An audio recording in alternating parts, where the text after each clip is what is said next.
Today, the new direction Congress put forth and passed the most far-reaching reform in our nation's federal housing finance system in a generation.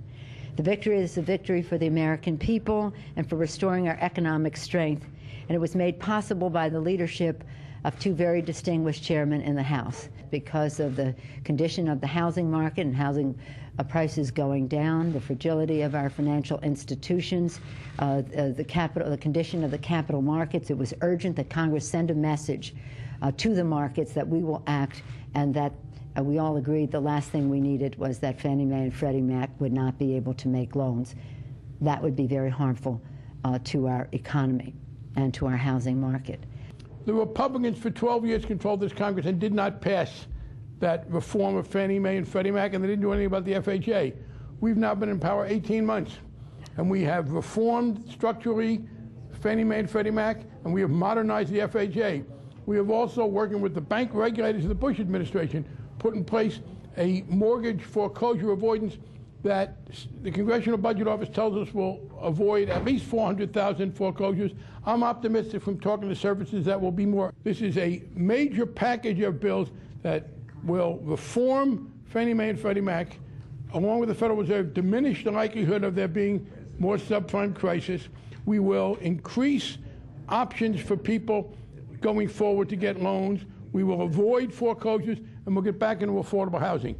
I don't know what our country would do if the president didn't have someone like our speaker to bail him out and to bail our country out. And when we look for those people that support the president, we can't find them.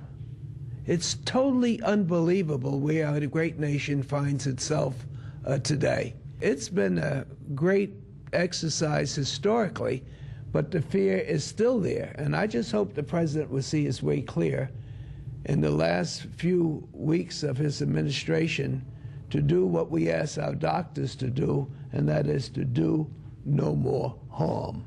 This was an opportunity to make sure that we take care of the neediest of our citizens, the neediest of those who have been in these targeted communities where they are now suffering because they were misled.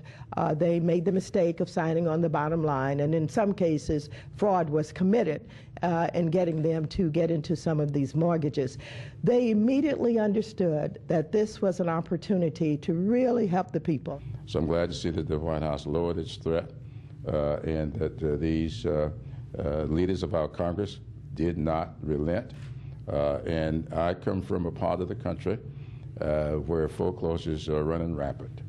And we are pleased that this legislation is coming forward at this particular time. I hope that we did it in time. We just have to wait and see.